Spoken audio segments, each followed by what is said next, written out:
Alright, so we're up here at the platform and I'm just gonna do my quick walk around up here. We gotta go back through the jungle because it's really nice with like tiny caves, a bunch of roots, a bunch of interesting little spots. Just up these stairs here and stuff. So yeah, you can see the lushness of this place and just how everything is growing on top of each other. You know, it's pretty creative, you know. It's really quite a magical place. Everything's full of caves. That's where all the bats live, you know, that's where they eat all the mosquitoes and everything.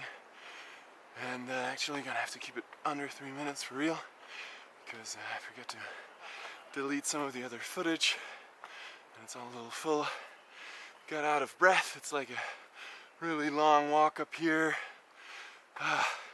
Bunch of uneven places, and you know, you just gotta kind of like go through. I saw a bunch of really interesting like lichen formations and shrooms also, of course.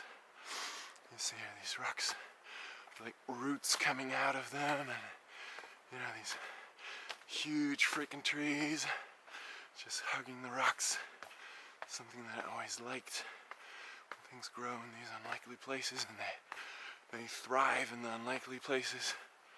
You know, it makes me think about unlikely things happening. So unlikely, like, yeah, we get to maybe keep the world intact and stuff.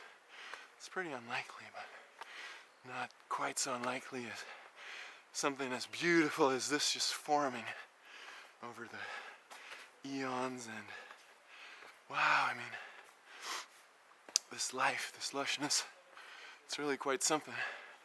Here we have a little lit spot.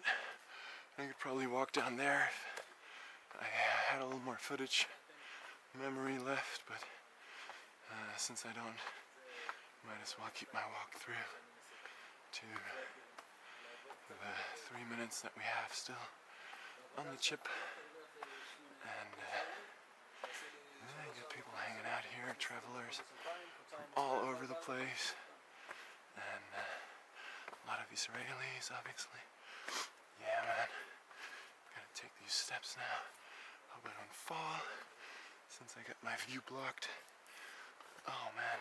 Fuck, okay, we got about 1 more minute. I'll just be walking down here. Try maybe get another view from the other side. Whoa. Jesus. Whew. And yeah, just looking at these cavernous rocks, I mean, you see some plastic trash just thrown into that thing that's looks a bit like a bin, but it's not really.